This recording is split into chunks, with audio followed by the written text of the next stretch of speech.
À table.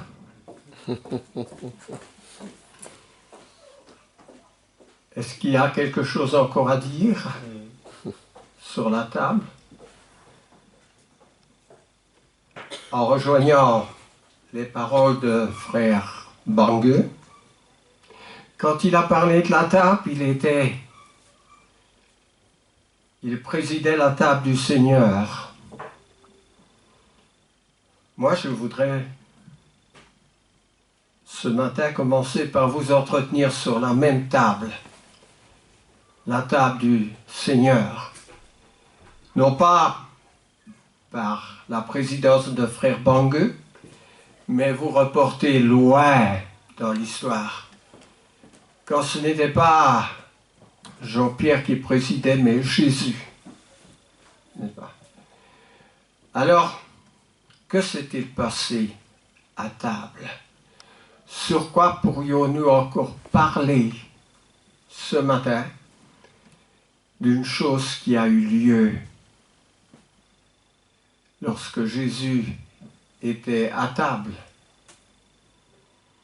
Alors, faisons marcher ventilons notre cerveau. La trahison de Judas?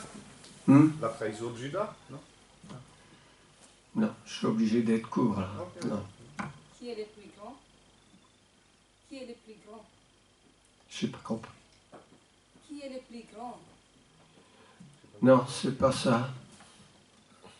Ouais. Hmm? Après avoir mangé, ils avaient chanté. Ah. Ouais, mais je sais pas où tu voulais aller, Jean-Marie. Oui, bah, c'est pas grave. À la table du Seigneur, ils ont chanté quoi? Des cantiques. N'est-ce pas? Ça faisait partie de leur dévotion. Et si à ce moment-là, à cette occasion-là, ils chantaient des cantiques, je présume que ce n'était pas la seule occasion. Ils devaient avoir l'habitude de chanter des cantiques. Le chant dans l'Ancien Testament même tient une place majeure, n'est-ce pas? Ne l'oublions pas. Les psaumes, ce sont des cantiques, n'est-ce pas? Qui depuis Salomon, depuis le roi David, tenaient place dans les moments de recueillement et d'adoration. Alors que savons-nous au sujet du chant? Il était chanté dans toute sa pureté dans les synagogues. Il n'y avait aucun instrument de musique dans les synagogues. Mais plus encore, pour ce qui nous concerne, nous, aujourd'hui, que pourrions-nous dire avec le Nouveau Testament sur cette invitation, sur cette recommandation de chanter? Où iriez-vous dans le Nouveau Testament pour justifier, pour exhorter ceux qui se réunissent, et pas seulement dans des réunions, mais de chanter à la gloire du Seigneur? Le chant pourrait-il être un de nos ingrédients spirituels dans notre vie? Il y avait autrefois une sœur âgée. Son mari était mort dans la foi et elle s'est retrouvée dans un home à 10 ans. Je ne sais pas si c'est encore un home. Mais quand on la visitait, on entrait dans sa chambre et elle chantait. Elle chantait « Non, jamais tout seul, non, jamais tout seul ». Elle ne se sentait pas seule. Elle chantait à la gloire de son Seigneur, qui pendant sa vie l'avait, elle et son époux, assisté. Alors oui, c'est l'apôtre Paul en Éphésiens au chapitre 5 qui nous exhorte à chanter. Qui veut lire le verset 19? Oui, je veux bien. Éphésiens 5, chapitre 19. Entretenez-vous par des psaumes, par des hymnes et par des cantiques spirituels, chantant et célébrant de tout votre cœur les louanges du Seigneur. Psalomeo. Ce sont trois mots qui se rattachent au chant. Des cantiques, des hymnes spirituels. Ça fait partie de notre nature et nous allons voir comment cela s'exprime à la manière dont le Seigneur veut entendre lorsque ces choses s'expriment. Il y a aussi Colossiens. Moi, je voudrais bien qu'on lise au chapitre 3 et au verset 5. Est-ce qu'il y a quelqu'un là dans le dernier banc, dans les deux derniers bancs là, qui peut lire Colossiens chapitre 3? Oui, verset 5. Oui. Colossiens chapitre 3, verset 5. Faites donc mourir, c'est ça? Faites donc mourir les membres qui sont sur la terre, l'impudicité. Non, ce n'est pas ce verset-là, mais c'est en Colossiens 3. Je ne sais pas pourquoi j'ai marqué le verset 5. C'est une faute de ma... C'est pas verset 16? Hein? C'est pas verset 16? Probablement. Oui, c'est ça. C'est ça. Donc, je lis le verset 16. Que la parole de Christ habite Ouais. en vous abondamment. Instruisez-vous et exhortez-vous les uns les autres en toute sagesse, par des psaumes, par des hymnes, par des cantiques spirituels, chantant à Dieu dans vos cœurs, sous l'inspiration de la grâce. Voilà. Parce que le chant exprime l'extérieur de notre vie spirituelle, n'est-ce pas?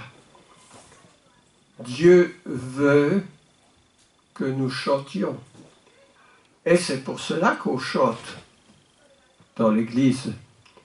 C'est pour cela, dans les réunions de semaine, que nous chantions. C'est pour cela que dans la réunion des jeunes, les mercredis, on chante maintenant 2-3 cantiques avant de nous séparer. Le chant, c'est important. Le verbe chanter est la traduction d'un verbe grec euménéo, qui veut dire le chant et la prière qui sont associés dans ce terme et dans l'adoration à Dieu. Il n'y a pas dans notre Bible d'expression de l'adoration sans que les cantiques y figurent, y soient exprimés. Pourquoi? Parce que le chant, c'est une partie de notre être. C'est ce qui sort de notre cœur. Et c'est ce que l'Esprit veut quand il y a culte, notre participation spirituelle. Et nous ne sommes pas là comme des poupées figuratives. Alors, Jacques dit que nous devons chanter en toute occasion. Ça dépasse notre culte, n'est-ce pas? En Jacques chapitre 5, le verset 13. Alors, qui va lire Jacques 5, 13?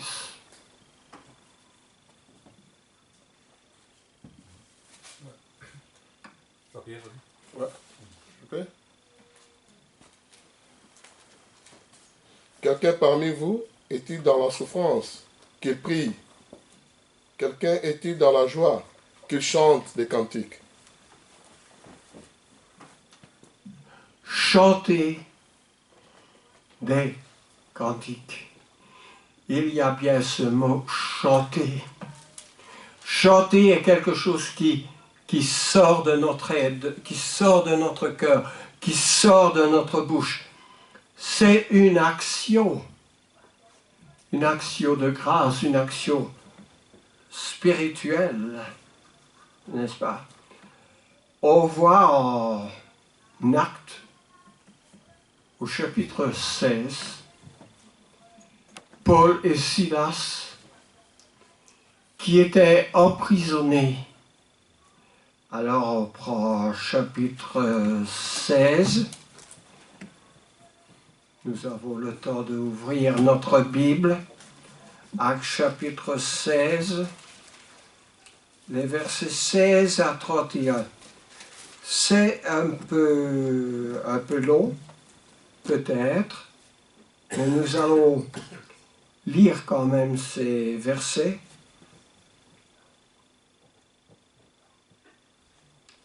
Il y avait une femme qui criait derrière les apôtres: ces hommes sont les serviteurs du Dieu très haut. Et pendant plusieurs jours, cette femme suivait les apôtres en train de crier cela. Alors Paul, qui avait déjà pas mal à penser, était fatigué d'entendre cette femme. Et Paul se retourna et dit à l'esprit qui était dans cette femme: je t'ordonne au nom de Jésus-Christ de sortir d'elle. Et cet esprit sortit à l'heure même. Alors, les maîtres de cette femme, voyant leur espoir, leur gain disparaître, se saisirent de Paul et de Silas et ils les traînèrent devant les tribunaux. L'histoire nous dit qu'après les avoir battus de verges, ils furent jetés en prison, n'est-ce pas? Que firent-ils en prison? Le verset 25 d'Acte 16. Vers le milieu de la nuit, Paul et Silas priaient et chantaient les louanges de Dieu. Et les prisonniers les entendaient. Et tout d'un coup, il vint comme un vent impétueux, un tremblement de terre. Les fondements de la prison furent ébranlés. Le geôlier se réveilla. Et lorsqu'il vit que Paul était là, parce que de sa vie, il jouait de sa vie sur la surveillance de Paul. Alors, voyant que Paul était là, il lava les plaies de Paul, il l'invita à entendre Paul qui avait un message à dire. Et ce geôlier et toute sa famille furent convertis au Seigneur. Remarquez qu'il n'a pas fallu attendre des semaines et des mois avant qu'ils soient convertis. Lorsqu'ils ont entendu le message de Jésus, qu'ils ont cru en Jésus, qu'ils ont voulu suivre Jésus, ils se sont convertis et furent baptisés au nom de Jésus-Christ, après quoi ils développèrent leur spiritualité. Alors, les ayant conduits dans son logement, il leur servit à manger et se réjouit avec toute sa famille de ce qu'ils avaient cru en Dieu. Et ils avaient fait le premier pas. Et ce premier pas était le pas de la nouvelle naissance, puisque le baptême est aussi appelé une nouvelle naissance, naître de nouveau, comme Jésus avait dit à Nicodème. Alors oui, ils chantèrent, pas seulement dans le moment de joie, mais dans un moment d'épreuve. À toute occasion, ils chantaient, toute occasion comme il est exprimé dans Jacques que nous venons de lire. Ils étaient opprimés, ils étaient dans la prison, probablement tristes, mais heureux d'avoir souffert pour le nom de Jésus. Et ils chantaient la gloire de Dieu. Ils chantaient, dit le verset 25, les louanges de Dieu. Alors, oui, nous venons de lire déjà à la Sainte Seine, Jésus et ses disciples et ses apôtres, ils chantaient aussi les louanges de Dieu. Et c'est après avoir pris la scène, après avoir chanté, qu'ils sortirent de la maison pour aller à la montagne des Oliviers. Hébreux, au chapitre 13, et le verset 15 dit « Un sacrifice de louange ». Nous allons lire ce verset. Qui est-ce qui va le lire? Nous allons voir quelques mots qui sont importants dans... Romain, tu peux redire le passage? Hébreux 13. Hébreux chapitre 13, verset 15.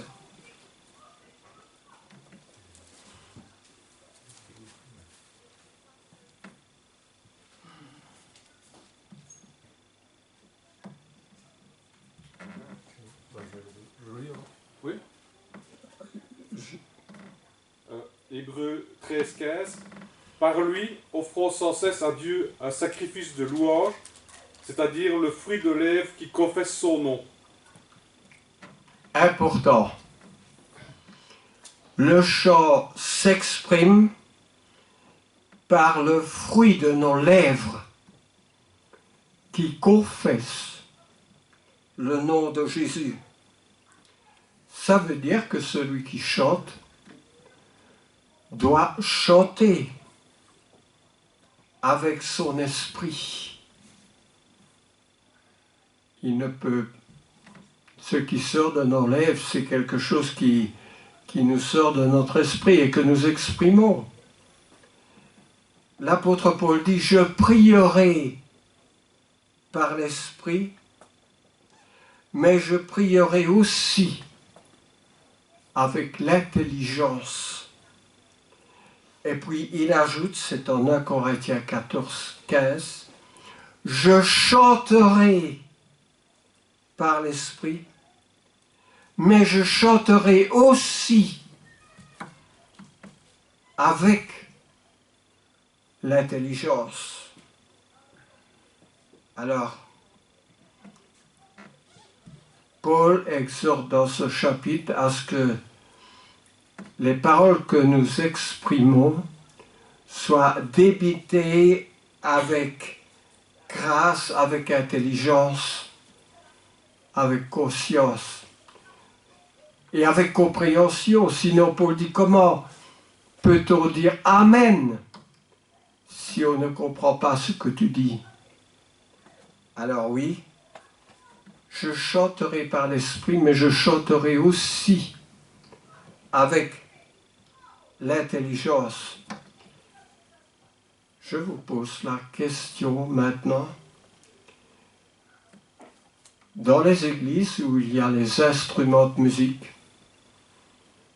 et souvent même dans les grandes églises, avec des grandes orgues, on les écoute comme on écoute une œuvre de Haydn ou de Mozart, à recueilli en appréciant la musique qui conduit à un état de relaxation, mais ce n'est pas le chant que Dieu demande. Dieu demande des chants qui s'expriment par le fruit de nos lèvres. Alors ce n'est pas étrange qu'en l'an 697, quand le pape Vitalien a offert un orgue à la cathédrale de Lyon, que cet orgue est retourné avec le pape, parce que les Lyonnais n'en voulaient pas. Ils avaient jusque-là l'habitude de chanter. Alors oui, j'ai aussi quelques petits renseignements, comment le chant fut ou ne fut pas apprécié.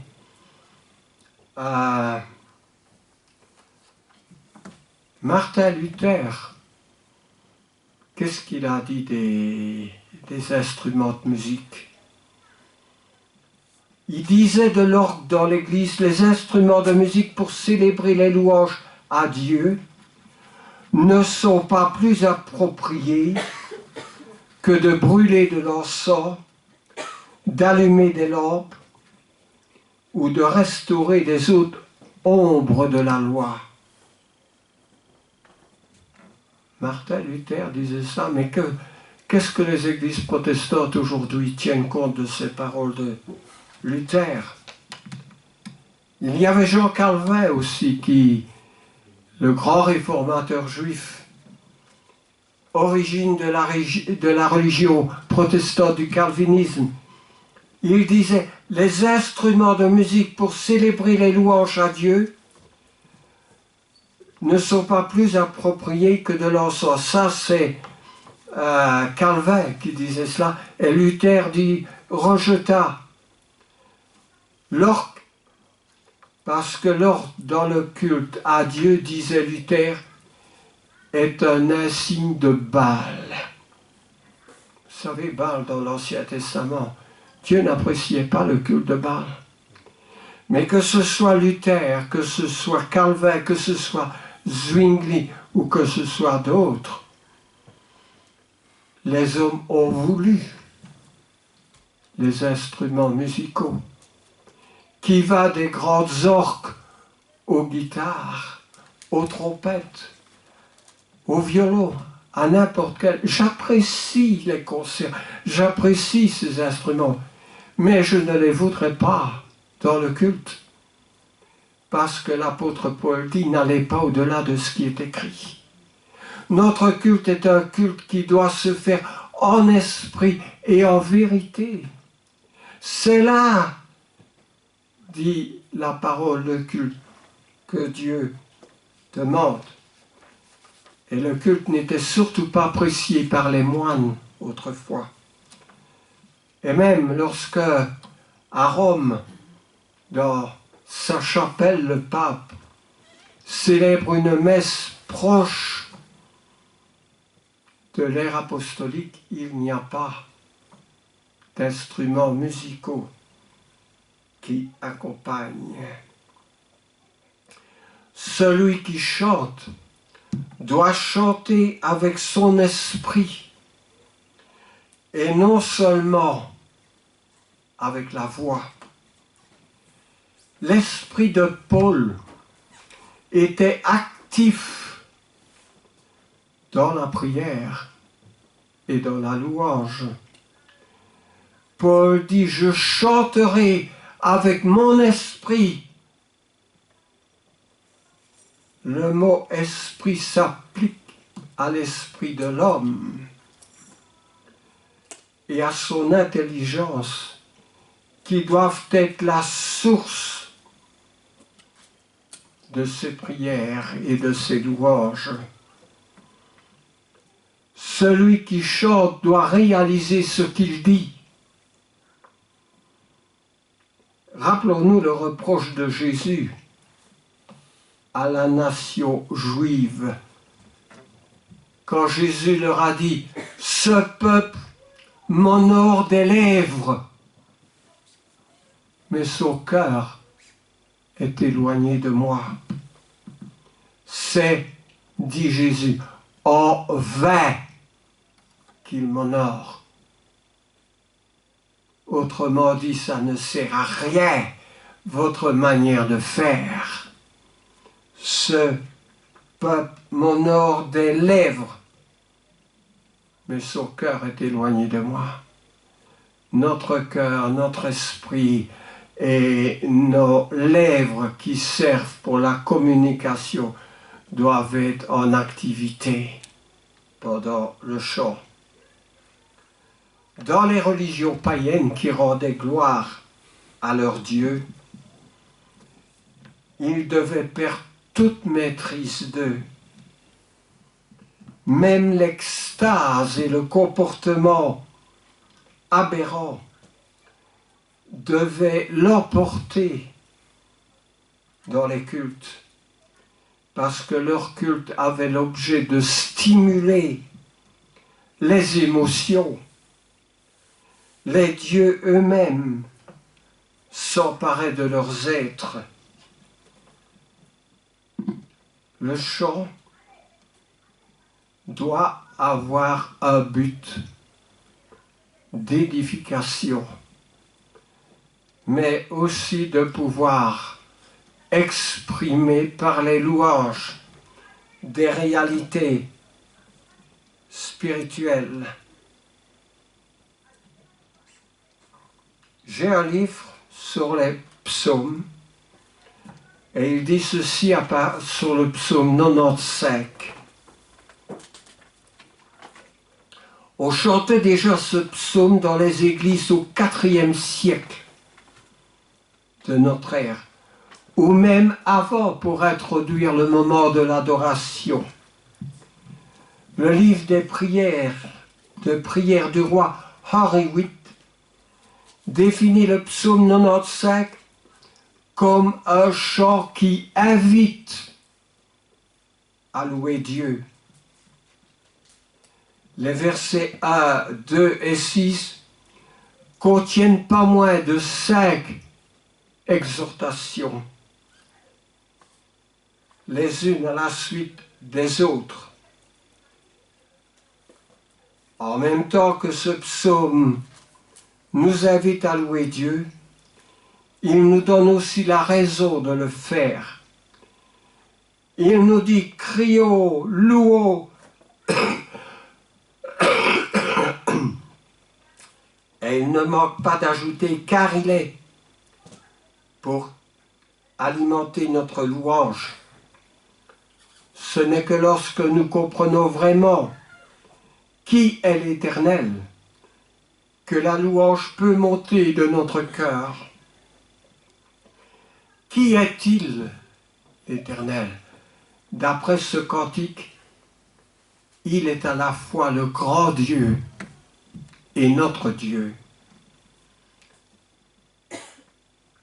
Alors, je lis simplement 5-6 versets du psaume 95. Venez, crions notre joie en l'honneur de l'Éternel. Louons le Seigneur. Acclamons notre rocher, car il est notre sauveur. Présentons-nous devant lui avec des prières de reconnaissance. Acclamons-le en musique. L'Éternel est le grand Dieu. Il est le grand roi au-dessus de tous les cieux. Dans l'Ancien Testament, il y avait des fêtes avec des luttes, on dansait. Il y avait une manière corporel aussi, mais qui n'était pas nécessairement lié au culte, et surtout pas au culte de la Nouvelle Alliance. C'est lui qui tient dans sa main les profondeurs de la terre et les cimes des montagnes qui sont aussi à lui. À lui appartient la mer, c'est lui qui l'a faite. À lui est la terre, ses mains l'ont formée. Venez, prosternons-nous, plions les genoux devant l'Éternel qui nous a créés. Il est notre Dieu.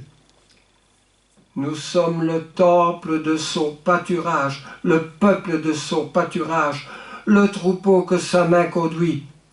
Aujourd'hui, si vous entendez sa voix, ne vous endurcissez pas. Des paroles que nous retrouvons dans l'Épître aux Hébreux. Ne vous endurcissez pas, comme à Mériba, comme au jour de l'accident à Massa dans le désert. Vos ancêtres m'ont défié, voulant me forcer la main, bien qu'ils m'aient vu à l'action. Pendant 40 ans, j'ai éprouvé du dégoût pour cette génération, et j'ai dit alors, c'est un peuple qui s'égare, et qui ne fait aucun cas des voies que je lui ai prescrites. C'est pourquoi dans ma colère j'ai fait ce serment. Ils n'entreront pas dans mon repos. C'est le psaume 97, un psaume qui était chanté dans l'adoration de Dieu. Un psaume dont nous retrouvons les paroles dans l'Épître aux Hébreux. Et rien dans ce psaume nous montre que rien ne peut échapper à la suprématie de Dieu et que le psalmiste ne néglige aucune dimension qui est les dimensions de Dieu. Les profondeurs de la terre, les sommets des montagnes, les étendues de la mer et de la terre, tout lui appartient, tout cela est dans sa main. Au verset 4, on a lu cela. Car ses mains l'ont formé, au verset 5. Ensuite, il est notre Dieu, au verset 7. Infiniment au-dessus de nous par sa grandeur, mais près de nous par sa bonté. Sa majesté se tempère de miséricorde et de gloire et de grâce. Ce Dieu qui a créé le monde a aussi créé Israël. C'est lui, l'Éternel, qui nous a créés. Beaucoup d'autres psaumes l'attestent. Le Créateur de toutes choses et le Rédempteur de ceux qui lui appartiennent. C'est un très beau livre que j'ai trouvé il y a bien des années et qui parle de plusieurs des psaumes et nous dit à quelle occasion ils étaient chantés et comment l'Israël spirituel était glorifié par Dieu suite à ces louanges qui étaient exprimées. La musique est vocale. C'est un sacrifice de louange. Le fruit de lèvres qui confesse son nom. Hébreux, chapitre 13, verset 15. Le fruit des lèvres qui confesse son nom. Je vous demande, une guitare peut-elle confesser le nom de Dieu? Une grande orgue qui fait plus de bruit encore, confesse-t-il le nom de Dieu? Nos lèvres confessent le nom de Dieu. Et celui qui chante doit chanter avec son esprit, parce que c'est son cœur tout entier qui rend la louange à Dieu. Je prierai par l'esprit, mais je prierai aussi par l'intelligence, dit l'apôtre Paul. je chanterai par l'Esprit, mais je chanterai aussi avec l'intelligence. Alors, nous sommes invités à un culte qui soit rendu avec crainte, un culte qui soit agréable à Dieu, mais aussi un culte en esprit et en vérité. Et l'Évangile ajoute, car ce sont là les adorateurs que Dieu demande. Sommes-nous les adorateurs demandés par Dieu? Et lorsque nous exprimons nos louanges, laissons-nous aller des instruments quelconques ou bien est-ce de notre cœur, par nos lèvres, que sortent ces louanges qui confessent la grandeur de notre Dieu? Et il y aura encore beaucoup de choses à dire concernant les louanges, mais ceci est un aspect principal lié à notre spiritualité. Ah oui, il y a quelquefois dans des grandes églises, c'est très émotif, n'est-ce pas, avec ces personnalités qui sont en tête, tous ces prêtres qui sont là avec de l'encens, ces grandes orgues qui entament. Mais nous qui sommes ici, nous sommes les adorateurs que Dieu demande. Et comment pouvons-nous en être sûrs? Par la parole de Dieu. C'est elle qui nous instruit, qui nous guide, qui nous commande et qui exprime ce que Dieu veut, ce que Dieu a à nous dire pour aujourd'hui encore et pour demain. Amen. Amen.